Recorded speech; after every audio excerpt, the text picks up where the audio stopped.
İngiltere Kralı Edward 1066'da öldüğünde tahtını bırakacağı bir oğlu yoktu.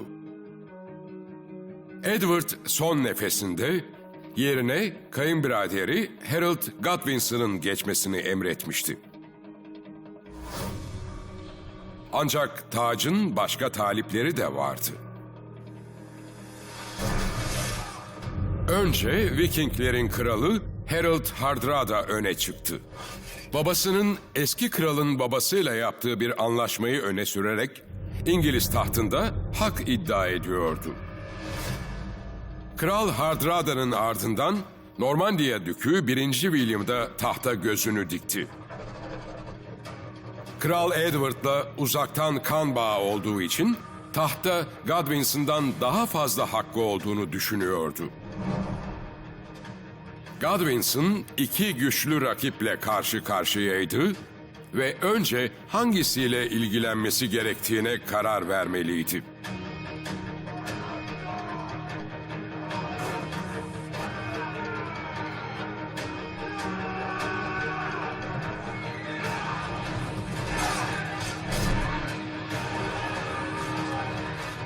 Godwinson, vasiyet hakkıyla kazandığı tacı, bileğinin hakkıyla savunmak zorunda kalacaktı.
Bu bölümde konunun uzmanları tarihi süreci aktarırken araştırmacı Mecit Güven, orduların özelliklerini, silahların tesir gücünü, askerlerin avantajlarını ve dezavantajlarını gözler önüne serecek.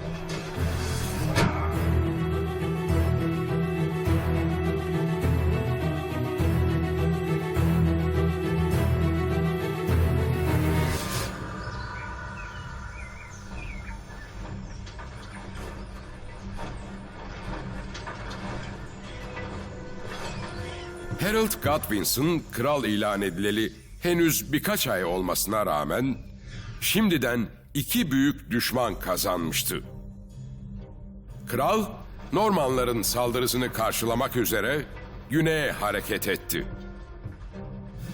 Ancak Normandiya ordusunun İngiltere topraklarına ulaşması düşündüğünden daha uzun zaman alacaktı. Henüz farkında olmadığı ise Vikinglerin 300 gemi ve 15.000 askerle İngiltere'nin kuzey sahillerine çıkarma yapmasıydı. Ve Hardrada'yı Tostig Godwinson karşılamıştı. Yani İngiliz kralı Harold Godwinson'ın öz kardeşi. Harold taç giymeden birkaç ay önce kardeşini sürgüne yollamıştı. Vikingler savaşı kazanırsa Tostig bir taşla iki kuş vuracaktı. Hem kardeşinden öcünü alacak hem de Hardrada ona sarayda yüksek bir mevki verecekti. Bu işgal Tostig kadar İskoçların da işine geliyordu. İngiltere ile yıllardır savaş halindeydiler ve onlar da Hardrada'yı karşılama seremonisinde yerlerini almıştı. Vikinglerle birlik olup ezeli düşmanlarının ortadan kalkması için ellerinden geleni yapacaklardı. Hardrada gücüne güç katmıştı. Hem asker sayısı artmış hem de Tostig gibi İngiltere'yi çok iyi bilen bir kılavuza sahip olmuştu. zaman kaybetmeden istilaya başladı. İlk büyük hedefi ise York şehri olacaktı. Harold bu sırada hala adanın güneyinde Normanların saldırısını bekliyordu. Harold hatasını kabul etmekte gecikmedi ve bekledikleri düşmanın gelmeyeceğini anlayarak orduyu terhis edip Londra'ya çekilme kararı aldı. Şimdilik ülkenin güneyi güvendeydi. Ama kuzey için aynı şeyi söylemek pek mümkün değil. Viking kelimesini duymak bile yıllardır Norveç'ten gelen istilacıların yağmalarına maruz kalan İngiliz halkının kanını dondurmaya yetiyordu. Ve şimdi binlercesi kapılarının önündeydi. Vikinglerin geldiğini duyan yerel kalelerin lordları halktan bir ordu toplayıp şehri savunma kararı aldılar. Sayıları işgalcilerin yarısını bile geçmiyordu. Ama eğer direnç göstermezlerse şehirleri yağmalanacaktı. Hardrada York'a karayoluyla gitmiyordu. Tostig ona paha biçilmez bilgiler vermişti ve Vikinglerin Os Nehri üzerinden York şehrine ulaşmasını sağlayacaktı. Vikinglerin gemileri ince, uzun ve son derece süratliydi. Bu sayede dar nehirlerde bile rahatlıkla hareket edebiliyorlardı. Omurgaları su yüzeyine çok yakın olduğundan iskeleye ihtiyaç duymadan istedikleri her yere çıkartma yapabiliyorlardı.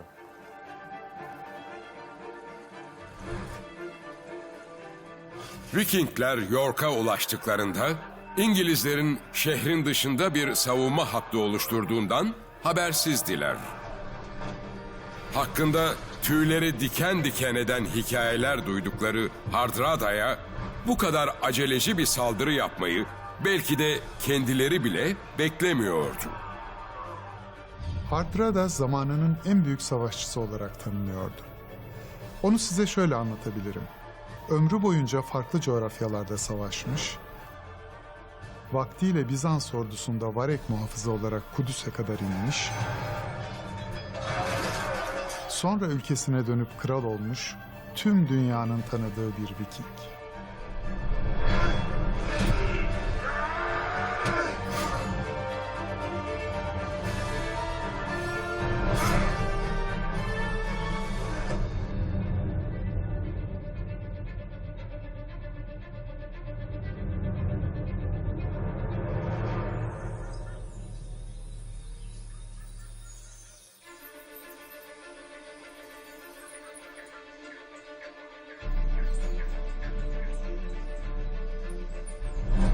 Vikingler savaşmaktan keyif alırdı ve lordlar onlara istediklerini verecekti. İngilizler York'un duvarlarının arkasına saklanıp şehirde savunma yapabilirlerdi. Ama lordlar yeni kral Harold'un gözüne girmek için bir fırsat bulduklarına inanıyorlardı.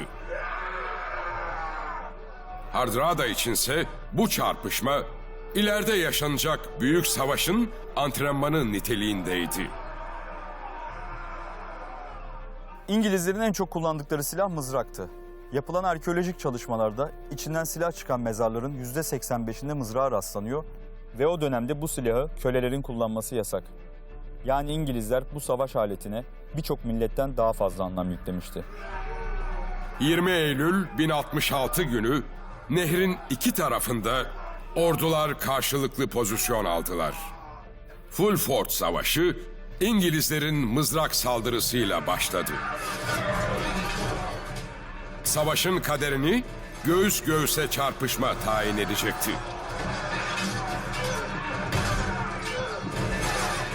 İngilizler şaşırtıcı bir şekilde Vikinglere karşı daha üstünlerdi. Ancak Hardrada en iyi savaşçılarını henüz savaşa sokmamıştı. Hücum sırası Vikinglerdeydi.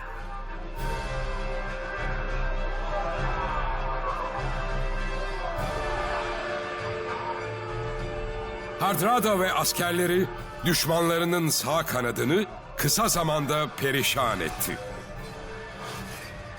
Sırada savaşın başından itibaren Vikinglere karşı üstünlüklerini koruyan merkez ve sol kanattaki İngilizler vardı. Zafere yürüdüklerini sanan İngilizler hemen arkalarında Vikinglerin gerçek savaşçılarını gördüklerinde gözlerine inanamadılar. Ve bu katliamdan canlı çıkmanın tek yolu kaçmaktı. Şanslı olanlar York'a, kalanlar ise izlerini kaybettirebilecekleri ormanlara dağıldılar.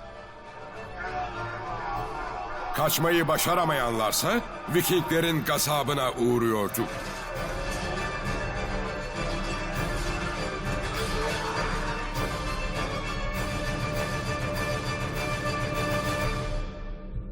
Vikingler bu savaşta hiç ummadıkları kadar kayıp vermişti. Ancak Hardrada ne pahasına olursa olsun York'u ele geçirdi. Ve o artık İngiltere tahtına daha emin adımlarla yürüyecekti. Bu sırada Kral Harold Londra'ya dönmüştü ve güneyde Normanları beklerken kaybettiği zamanın değerini aldığı haberle daha iyi anlamıştı. York düşmüştü. Hardrada önderliğindeki Vikingler İngiltere topraklarını kasıp kavuruyordu. Kötü haberler bu kadarla sınırlı değildi. Kardeşi Tostig de Vikinglerle beraber hareket ediyordu. İngiliz kral tahtını korumak istiyorsa, yakın zaman önce terhis ettiği ordusunu bir kez daha toplamak zorundaydı. Seferberlik ilan ederek tekrar savaş hazırlıklarına başladı.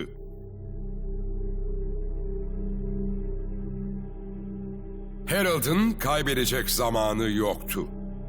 Bir an önce York'a gitmeliydi. Yolda asker toplamaya devam ederek ordusunu büyütecekti. Eğer Hardrada'yı yakalamak istiyorsa gece gündüz hareket etmeleri gerekiyordu.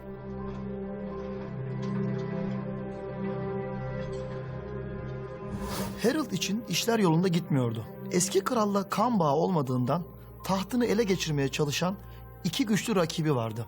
Ve bu taliplerden birisi kardeşi Tostig'le beraber topraklarında terör estiriyordu.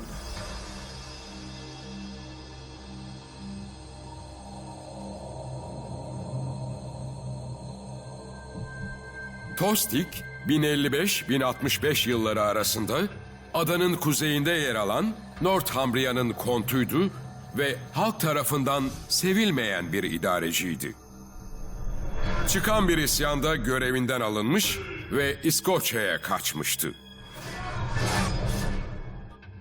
Abi ile arasındaki husumetin sebebi de Harold'un bu isyana destek oluşuydu.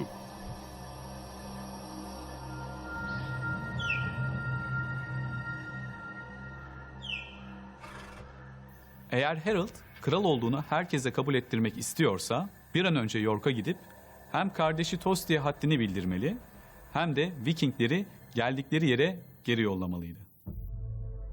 York, Tostig'in lordluk döneminde yönetimi altındaki şehirlerden biriydi ve bu yüzden Tostig şehrin yağmalanmasını istememişti. Hardrada bu isteği geri çevirmedi. Zaten onun da ordusunu York'ta tutmak gibi bir niyeti yoktu. Eğer İngiliz ordusu ani bir saldırı yaparsa şehir Vikingler için güvenli olmayabilirdi.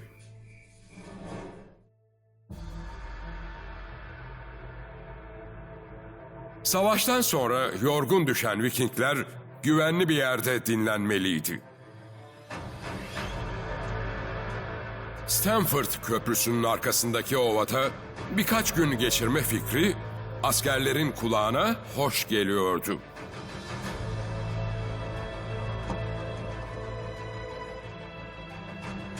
Hardrada köprünün karşı tarafına birkaç gözcü yolladı. Gözcüler, olası bir İngiliz saldırısına karşı kamp alanında yer alan arkadaşlarının güvenliğini sağlamakla görevliydiler. Bunun yanında gemileri koruma görevini oğlu Olaf ve kayınbiraderi Ori'ye verdi.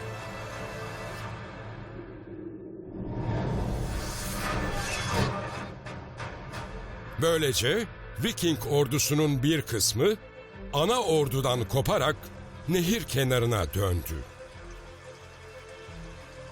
İngiltere'de hala yaz sıcakları devam ediyordu. İskandinavya'nın her mevsim soğuk havasına alışkın askerler için bu sıcaklar dayanılmazdı.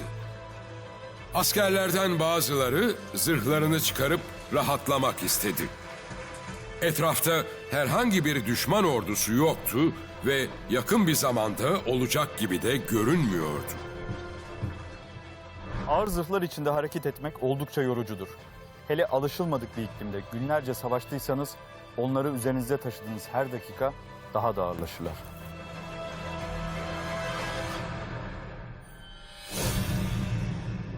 Viking askerleri ağır eşyalarını gemilere bırakarak dinlenmek için ovaya geri dönmüşlerdi. Hardradan'ın ordusu şimdilik güvendeydi. Yine de Viking kralı işi şansa bırakmak istemedi ve York halkından rehineler almaya başladı. İngilizlerin seçme şansı yoktu. Vikinglere istediklerini vermek zorundalardı. Yoksa sonları çok daha kötü olacaktı. Vikingleri mutlu etmek için ellerinden gelen her şeyi yapmaya çalışıyorlardı. Vikingler yemek istiyordu, onlar kendi erzaklarını çıkarıp veriyorlardı.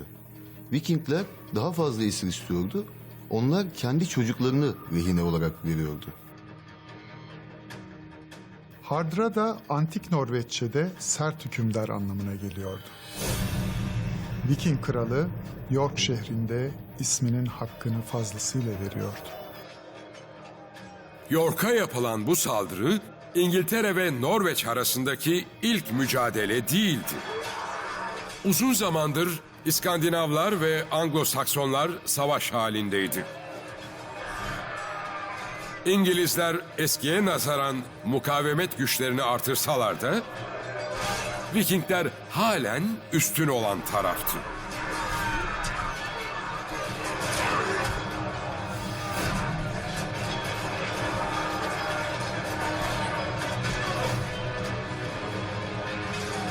Vikingler gelir ve zorlanmadan İngilizleri yenip topraklarını yağmalardı.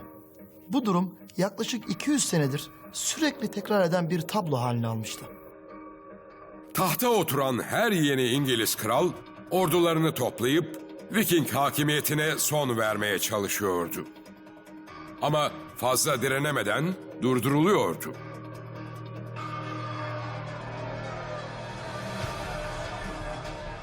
Vikinglerse mütemadiyen İngiliz adalarını ve sahil şehirlerini yağmalayıp ticaret yollarına pusular kuruyorlardı. Yağmalamak hayatlarının o kadar büyük bir kısmını oluşturuyordu ki artık kültürlerin içine işlemiş ve onlar için bir spor haline gelmişti.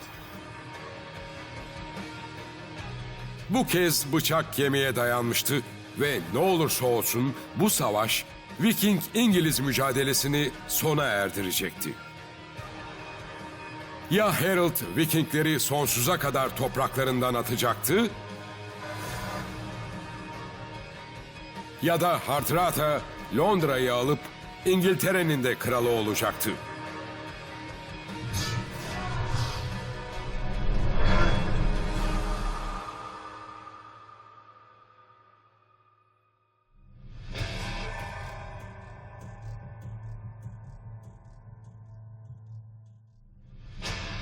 Vikingler kendi aralarında yeni fethettikleri şehri Hardrada adına kimin yönetmesi gerektiğini tartışmaya başlamışlardı bile. York'a bir vali atandıktan sonra ordu Londra'ya doğru yola çıkacaktı.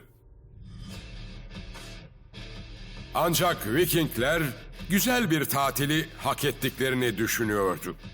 Hardrada ve askerleri bu konuları bir kenara bırakıp 4 gün boyunca zaferlerini kutlayacaklardı.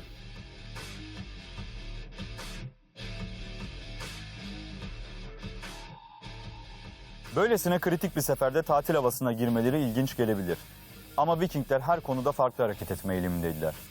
Mesela bir kasabayı yağmalarken antrenman saatleri geldiği için yağma yapmayı bırakıp spor yapmaya başladıkları anlatılır. Onlar her ne kadar Hristiyanlığa geçseler de eskiden kalan garip alışkanlıklarını hala koruyorlardı. Ne zaman ve nerede ortaya çıkacakları belli olmayan Vikingler, son dönemde Avrupa'nın her tarafında fırtına gibi esiyordu. Ama bu kez kendi silahlarıyla vurulacaklardı. Harold'un liderliğini yaptığı İngiliz ordusu, akşama doğru York'un batısındaki Tedcaster kasabasına varmıştı. Vikinglerin çılgınca eğlendiği dakikalarda, Harold ise çoktan savaşı planlamaya başlamıştı bile.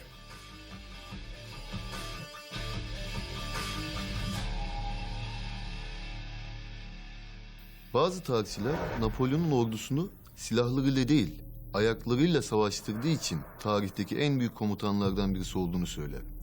İngiliz kral da ordusunu o ana kadar görülmemiş bir hızla Londra'dan York'a sadece 4 günde taşımıştı.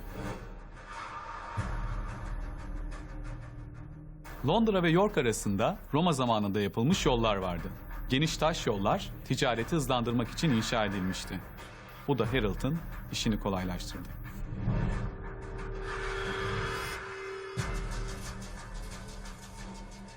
Harold'un aklına gelen ilk fikir ordunun ağır ekipmanlarını ve silahlarını el arabalarında taşımaktı. Askerler sadece ihtiyaç duyduklarında zırhlarını giyebilirdi. Yani savaş meydanına kadar bunları kullanmanın bir anlamı yoktu.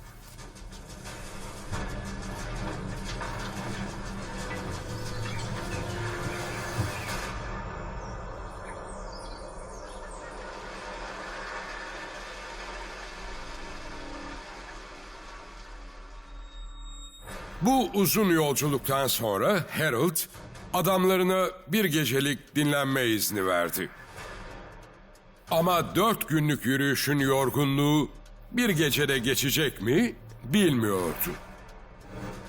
Harold'un gözcüsü Viking ordugahının yerini tespit etmişti. İngilizler sabah erken saatte harekete geçecekti.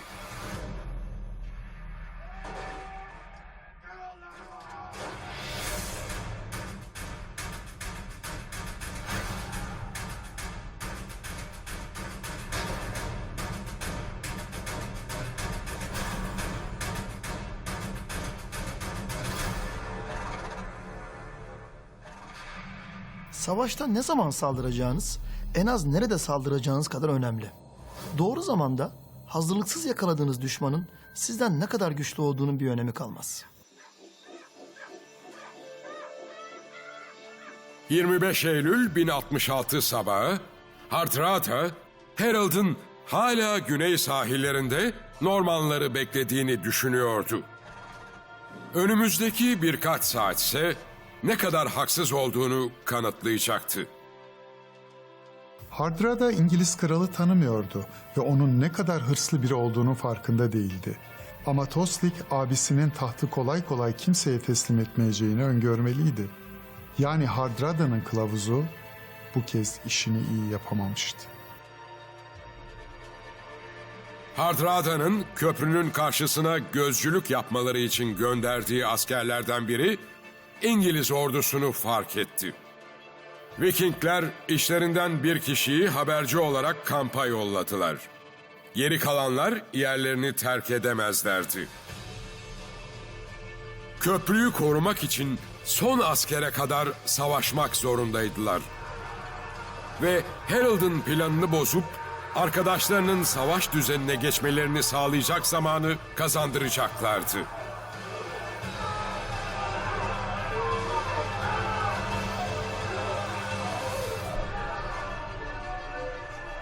Köprüdeki Vikingler zorlu bir imtihandan geçeceklerdi. Çünkü arkanızda sizi destekleyen koca bir ordu varken cesur olmak kolaydır. Ama asıl cesaret, kazanma ihtimaliniz yokken arkanıza bakmadan savaşabilmektir.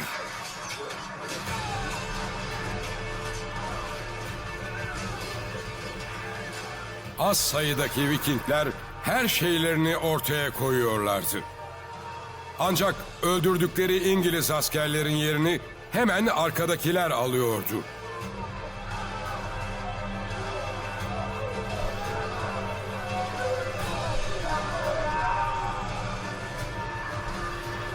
Vikingler cesurca savaştı ama kısa süren bu mücadeleden sonra İngilizler için Stamford Köprüsü'nün önündeki engel ortadan kalkmıştı.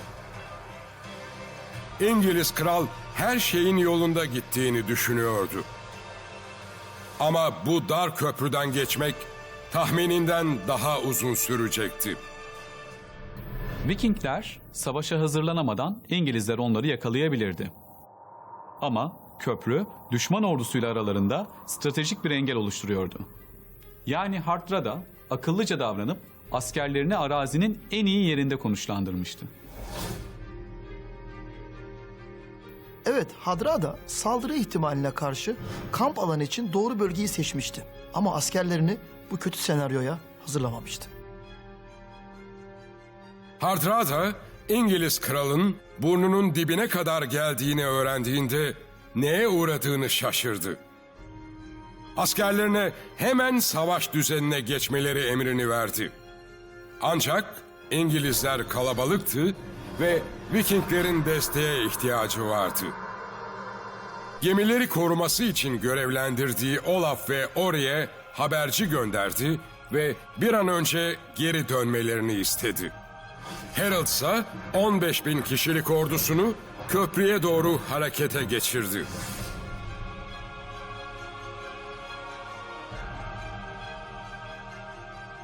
Ancak köprünün hemen başında bir Viking askeri belirdi. Tehlikeyi fark eden bu savaşçı 2 metrelik baltasını alarak köprünün ortasına doğru tek başına yürümeye başladı.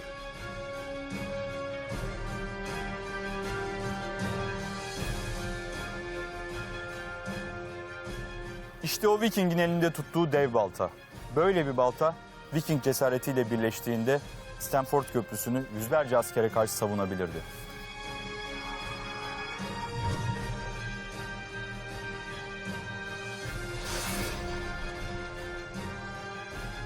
İngilizler köprüden geçmeye çalışsa da cesur Viking onlara izin vermiyordu. Viking savaşçısının heybeti ve kararlılığı sayesinde askerler ilerlemekte tereddüt ediyordu. Arada bir düelloya çıkanların akıbeti İngilizlerin iyice korkmasını sağlamıştı.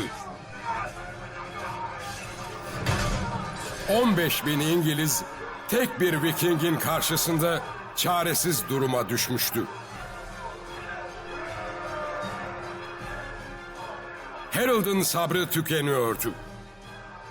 Ama Viking askeri dimdik ayaktaydı ve İngilizleri hala köprünün diğer tarafında tutmaya devam ediyordu.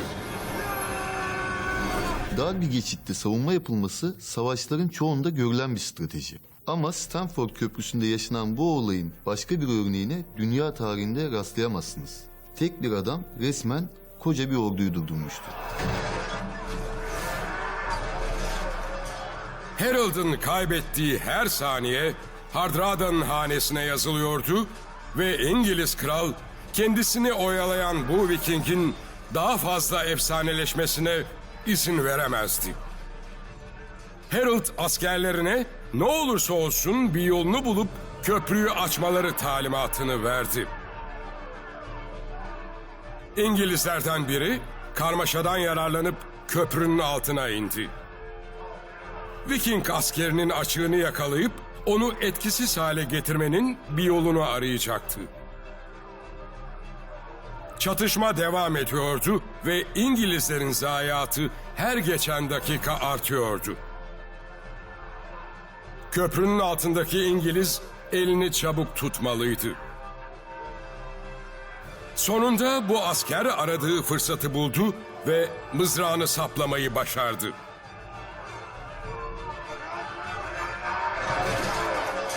Böylece köprü İngiliz ordusuna açılmış oldu. Viking askeri ölürken 40 İngiliz'i de yanında götüren savaşçı olarak tarihe geçecekti. Bu olay İskandinav kaynaklarında değil, İngiliz kaynaklarında yazıldı. İngilizler konu Vikingler olduğunda yiğidi öldürseler de hakkını yemiyorlardı. Sonunda İngiliz ordusu köprüyü geçmeye başlamıştı. Ancak Harold asla geri kazanamayacağı birkaç saat kaybetmişti.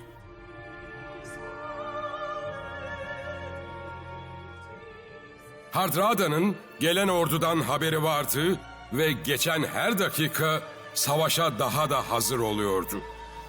Yine de Vikingler telafi edemeyecekleri büyük bir sorunla karşı karşıyaydılar. York'taki savaştan sonra askerlerin yaz sıcağına dayanamayarak zırhlarını çıkardıklarını hatırlarsınız. Hadrada'nın adamlarının gemilere koşup bu açıklarını kapatacak zamanları yoktu.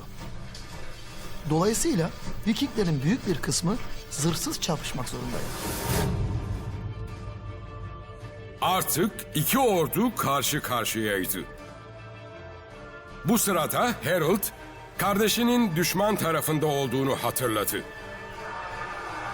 Tostig'le geçmişte ne yaşamış olursa olsun, kendi kanından biriyle savaşmak ona göre değildi. Savaştan hemen önce Hardrada ve Tostig'in yanına elçi gelir. Ve Tostig'e eğer Kral Harold'un tarafına geçerse ona eski mevkiinin geri verileceği teklifinde bulunur. Tostig ise elçiye alaycı bir tonla "Peki Kral Hardrada'ya ne verecek?" diye sorduğunda "Mezarı için 3 metre toprak" cevabını alır. Viking kralı elçinin cesaretine şaşırır ve Tostig'e onu tanıyıp tanımadığını sorar. Aslında Tostig elçiyi çok iyi tanıyordu. O, ağabeyi Kral Harold'un ta kendisiydi. Elbette Tostig de bu kadar yolu geri dönmek için gelmemişti. Ve ağabeyinin bu teklifini reddetti. Kral Harold ise tahtını korumaya kararlıydı ve bu uğurda karşısına kardeşi bile çıksa ezip geçerdi. Eski kral Edward'ın tahtı Harold'a vermesinin bir sebebi vardı. Eğer bir kral arkasında oğul bırakamazsa yerine kim geçerse geçsin o ülkede taht savaşı çıkar ve kralla uzaktan yakından akraba olan herkes başkente doluşur. Edward da İngiltere'nin kaderinin bu olacağını biliyordu. Halefinin tacını koruması için büyük savaşlar kazanması gerektiği aşikardı.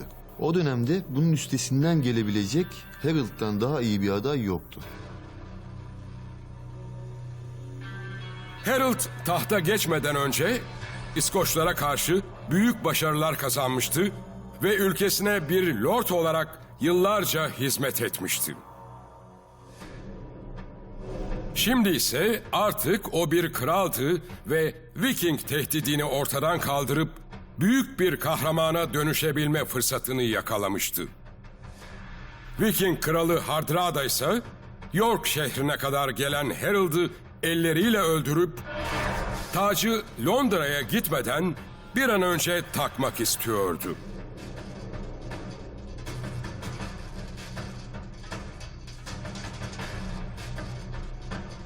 ...15.000 İngiliz'e karşı 9.000 Viking büyük bir çarpışmanın arifesindeydiler. Stamford Bridge Savaşı başlamıştı.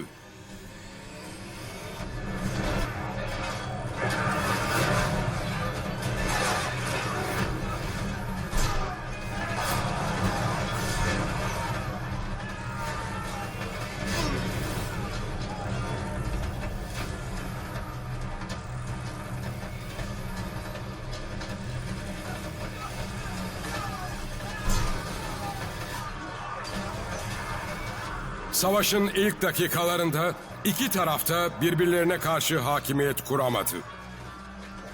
Vikingler sayıca dezavantajlı olmalarına rağmen üstün savaşçılardı ve her zamanki gibi son güçleriyle çarpışıyorlardı.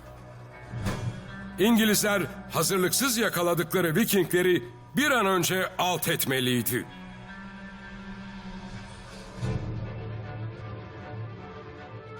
Bu sırada Olaf ve Ori'ye kötü haber ulaşmıştı. Yanlarındaki askerlerle birlikte hemen harekete geçtiler. Ama yardıma gitmeleri zaman alacaktı. Çünkü aralarında 20 kilometrelik bir mesafe vardı. Hardrada'nın uzun süre direnmesi gerekiyordu. Zırhsız haldeki Vikingler İngilizlere karşı zorlanmaya başlamıştı. Her zaman saldıran taraf bu kez kalkanların arkasında savunmada kalmak zorundaydı.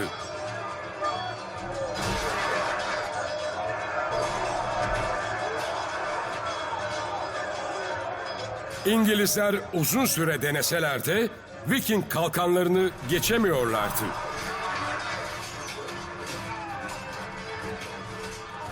Vikingler kalkanlarını metal yerine yumuşak ahşaptan yapıyorlardı. Metalden yapılmış bir kalkana vurduğunuzda silahınız seker. Ama ahşap bir kalkan sünger görevi görür ve silahın takılmasını sağlar.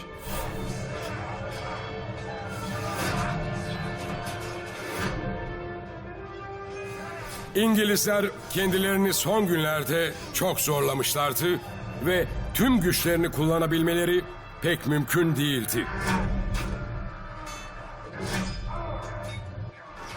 Harold askerlerine dinlenmeleri için sadece bir gün vererek Vikingleri hazırlıksız yakalamıştı. Buraya kadar bir sıkıntı yok. Ama kendisi de farkındaydı ki aldığı bu karar yorgun askerlerinin savaşı kaybetmesi riskini taşıyordu. Bu sırada destek kuvvetleri savaş meydanına doğru can havliyle koşuyordu. Eğer acı bir tabloyla karşılaşmak istemiyorlarsa ellerini çabuk tutmalıydılar. Zaman ilerliyor ve iki ordu da oldukça fazla adam kaybediyordu.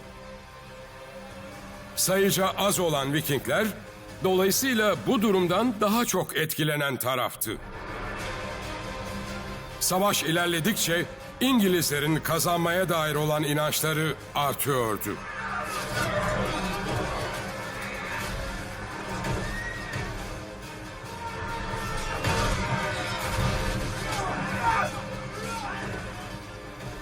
Vikingler giderek vahşileşmeye başladılar.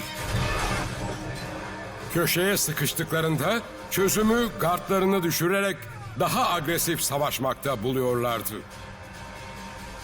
İskandinav kültüründe Berserk adıyla anılan savaşçılar vardı. Onlar zırhlarından, kalkanlarından, her şeylerinden kurtularak var güçleriyle saldırırdı. Köprüde uzun süre İngilizleri oyalayan da tabii ki bir Berserk'ti. Onları ne kadar zor durumda bırakırsanız o kadar acımasız bir düşmanla karşılaşırdınız. Hardrada kazanmak istiyorsa acilen bir şeyler yapması gerektiğinin farkındaydı. Askerlerine moral vermek isteyen Viking kral, berserklerle birlikte en önde savaşmaya başladı.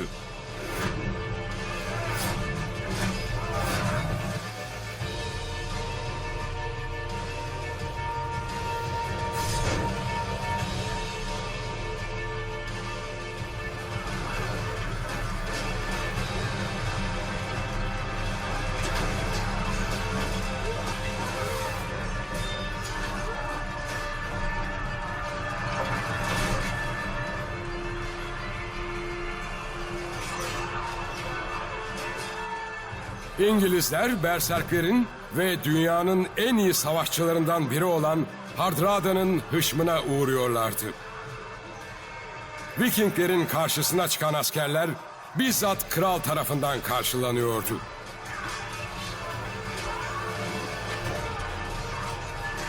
Tostig de Hardrada'nın olağanüstü savaşçılığından etkilenip tıpkı bir berserk gibi çarpışıyordu.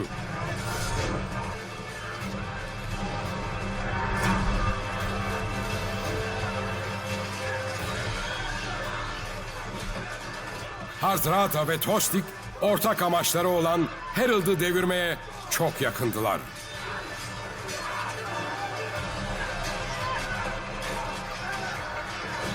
Rüzgar artık tersine esiyordu. Viking ordusu gözü dönmüş berserkler sayesinde alışılagelmiş zaferlerine bir yenisini daha eklemek üzereydiler.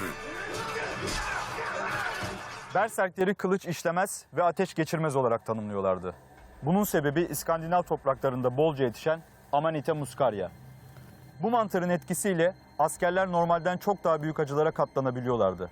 Hatta kendilerini bir ayı kadar güçlü ve bir kurt kadar cesur hissediyorlardı.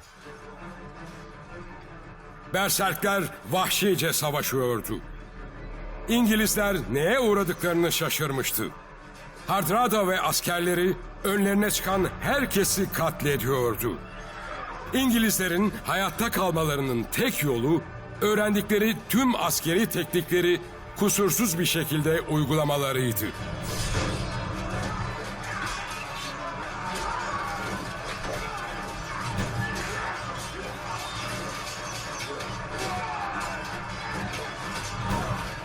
Destek kuvvetlerinin de savaş alanına ulaşması an meselesiydi. Vikingler bir an önce durdurulmazsa İngilizlerin sonu felaket olabilirdi.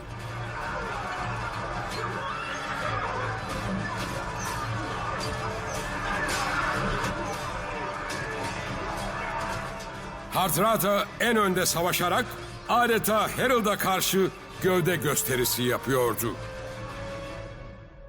Ancak Harold soğukkanlı bir liderdi ve işte tam o anda ne yapması gerektiğini gayet iyi biliyordu. Elindeki en yetenekli okçusuna tüm dikkatini Viking kralına çevirmesini emretti. Okçular İngiltere Krallığı'nın en tehlikeli askerleriydi. Dünya savaş tarihine iz bırakan bu keskin nişancılar metrelerce uzaklıktaki bir sineği bile rahatlıkla vurabiliyorlardı.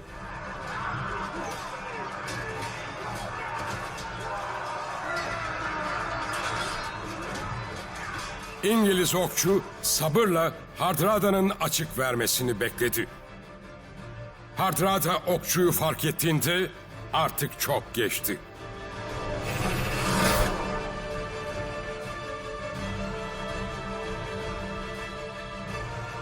Viking kralın ihtiyatsız hareketi pahalıya patlamıştı. Vücuduna isabet eden ok yüzünden savaş meydanında ordusunu lidersiz bıraktı. Onun ölümü sadece Vikingleri değil, İngilizleri bile şok etmişti.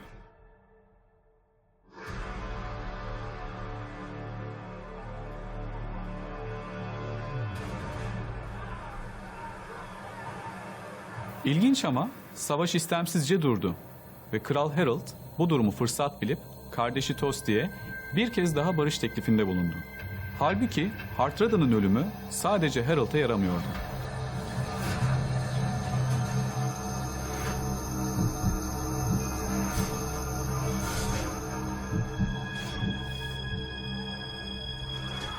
Hardrada'nın yokluğunda Tostig, eğer Vikinglerin komutasını almayı başarır ve savaşı kazanırsa Londra'ya gidip tahta kendisi geçebilirdi.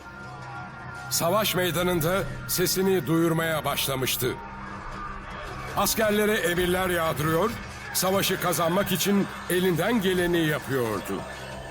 Tostig savaşın bu anında geri adım atıp abisinin tarafına geçse belki de Kral Harold onu affedebilir ve birlikte güvenli bir şekilde Londra'ya doğru at sürebilirlerdi. Ama aza kanaat etmek onun karakterinde yoktu.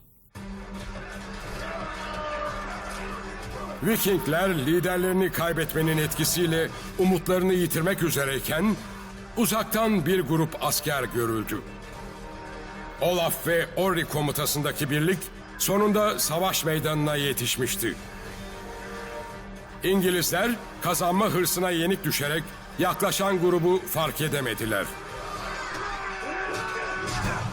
Orri muhteşem bir savaşçıydı. Hatta bu saldırı İskandinav kaynaklarında Orri'nin fırtınası olarak geçiyor. Olaf da babasının izinden giden yetenekli bir askerdi. Bu ikili komuta ettikleri diğer Vikinglerle birlikte savaş alanında büyük baskınlık gösterdiler.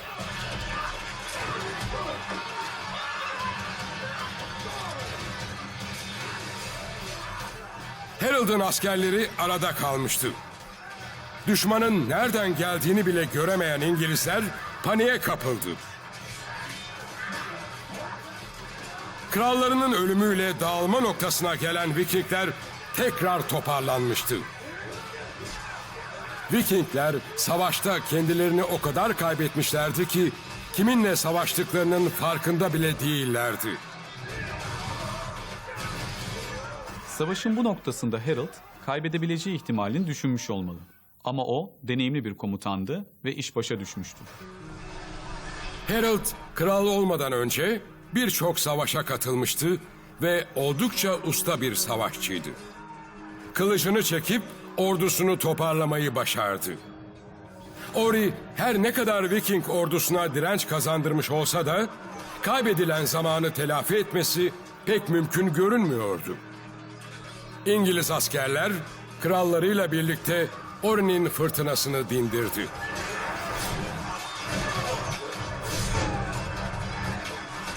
Harold tacını kimseye bırakmayacaktı.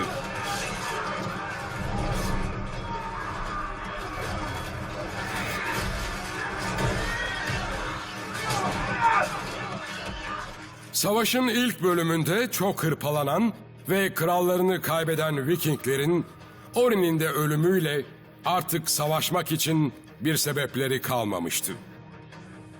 Tostig ise hala savaşı kazanabileceğini düşünerek yanındakileri geri dönmeleri için ikna etmeye çalışıyordu.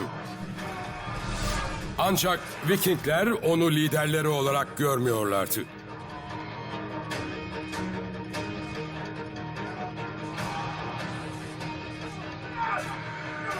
İki kardeş aynı savaşta ama farklı taraflardaydı.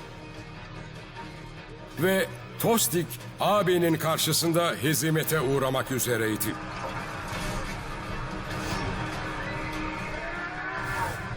Godwinson ailesinin kazananı Kral Harold'tu.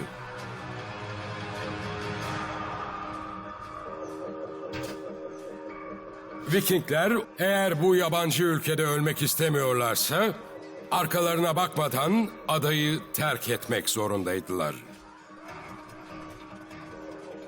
Tostig'in dönebileceği bir ülkesi yoktu. Onun için savaşarak ölmek, kaçıp gitmekten daha iyi bir seçenekti.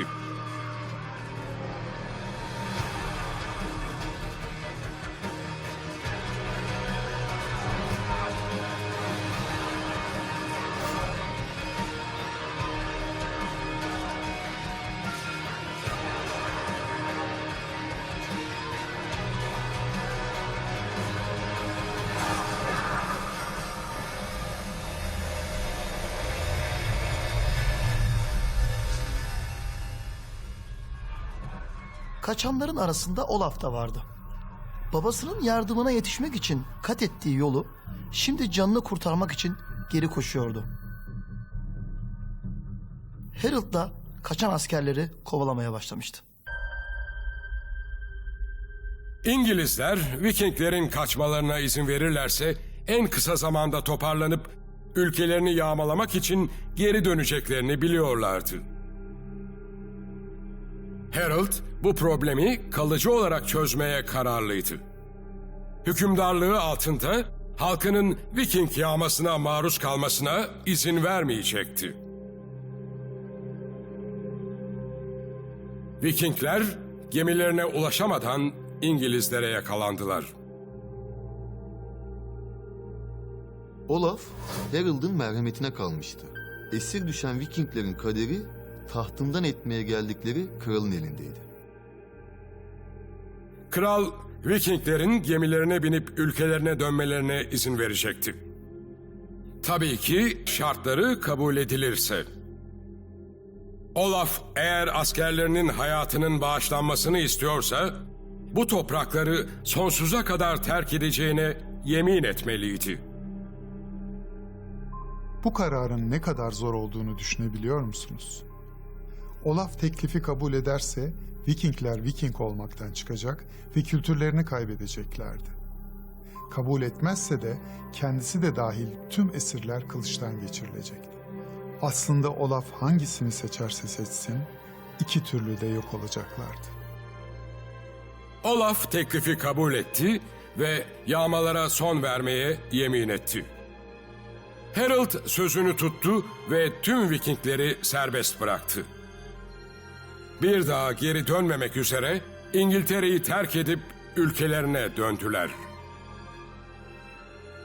Olaf 16 yaşında savaşın en karanlık taraflarını görmüştü. Babasının güç merakı ordunun neredeyse tamamını ölüme sürüklemişti. Harold ise 200 yıl sonra Viking istilasını durduran kral olarak tarihe geçti. Ancak tahtını koruması için onu yeni bir savaş bekliyordu.